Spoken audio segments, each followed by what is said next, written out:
오늘 내년도 대입 수시 모집 접수가 시작됐습니다. 당연히 1,497명, 정원이 늘어난 의대들도 모집을 시작했는데 의사협회는 오늘까지도 이 증원을 백지화하란 입장을 고집하고 있습니다. 이런 의료 대란의 돌파구를 찾기 위한 여야의정 협의체도 오늘 첫 발을 떼긴 했습니다만 의료계 대표는 물론 정부 쪽 인사도 없이 일단은 여야만 마주 앉았습니다. 그리고 그나마도 이견을 드러냈는데 먼저 이 소식부터 하예빈 기자입니다. 의료계 참석이 협의체 출범의 관건이라는 데 대해선 여야 원내대표 모두 이견이 없었습니다. 국회의장님과 야당에서도 결국 의료계 동참이 필요하다는 데 인식을 같이 하고 의료계 동참을 유도해낼 수 있는 그런 활동들을 하기로 했다. 일단 협의체에 참여 의사를 밝힌 민주당은 국민의힘이 의료계를 설득해야 한다고 압박했습니다. 우리 정부와 여당에서 의료계가 회의 테이블에 나올 수 있도록 좀 더 적극적인 노력을 해주셨으면 좋겠다. 다만 핵심 쟁점인 2025학년도 증원 여부와 보건복지부 장차관 교체에 대해선 의견차가 확실했습니다.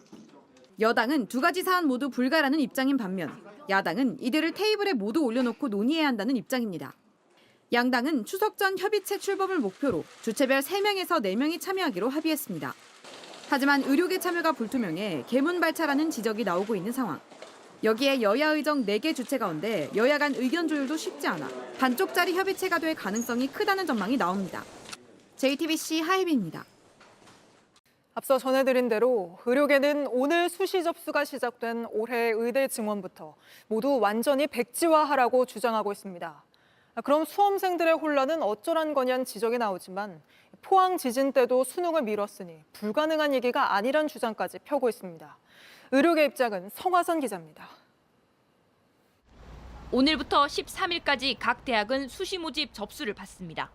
의대는 39개 학교에서 3,118명을 수시 모집으로 선발합니다. 총 모집 인원의 68%입니다. 이렇게 본격적인 대입 전형이 시작됐는데 의료계는 여전히 2025학년도를 포함해 의대 증원을 전면 취소해야 한다는 입장입니다. 의료 시스템이 무너지는 거는 수험생들의 혼란도 물론 중요하지만 국민 전체의 건강과 안전을 위협하는 일이에요. 그 수험생도 아프면 병원 가셔야 되고 그 가족들도 다치면 응급실 가셔야 돼요. 그러면서 2027학년도 의대 정원부터 논의하자고 요구했습니다. 또 대입 전형 기본 사항은 천재지변 등 교육부 장관이 인정하는 사유가 있을 때 변경할 수 있습니다. 이번에도 포항 지진 때처럼 조정할 수 있다는 게 의료계 주장입니다. 천재지변에 준하는 이런 상황이기 때문에 지금 전형이 진행되는 과정에서도 변경할 수 있다. 방법은 교육부에서 찾아야죠. 2025학년도 정원에 대해서도 논의가 가능해야 일단 가서 얘기를 할 거 아니에요. 하지만 정부는 현실적으로 불가능하다고 못 박았습니다. 교육부 관계자는 수험생의 소송 가능성 등을 감안하면 2025학년도 정원 변경은 불가능하다고 밝혔습니다. 의료계 일각에서도 내년도 정원 백지화를 주장하기보다는 대화에 나서야 한다고 지적합니다.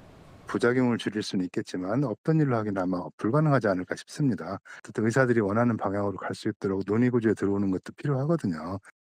JTBC 성화선입니다.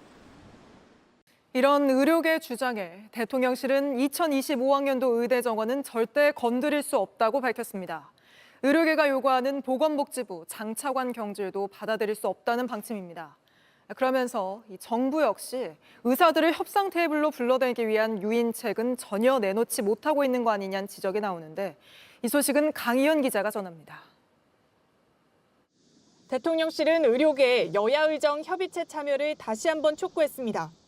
대통령실 관계자는 JTBC에 의료계, 특히 전공의들의 참여가 관건이라며 실효성 면에서 전공의 참여가 중요하다고 강조했습니다. 하지만 의료계가 전제 조건으로 내건 2025학년도 의대 증원 계획 백지화는 받을 수 없음을 분명히 했습니다.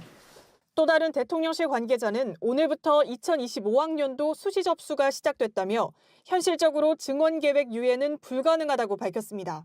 또 의료계가 지속적으로 요구하고 있는 복지부 조규용 장관과 박민수 제2차관에 대한 경질도 인사권은 대통령 고유 권한이라고 못 박았습니다.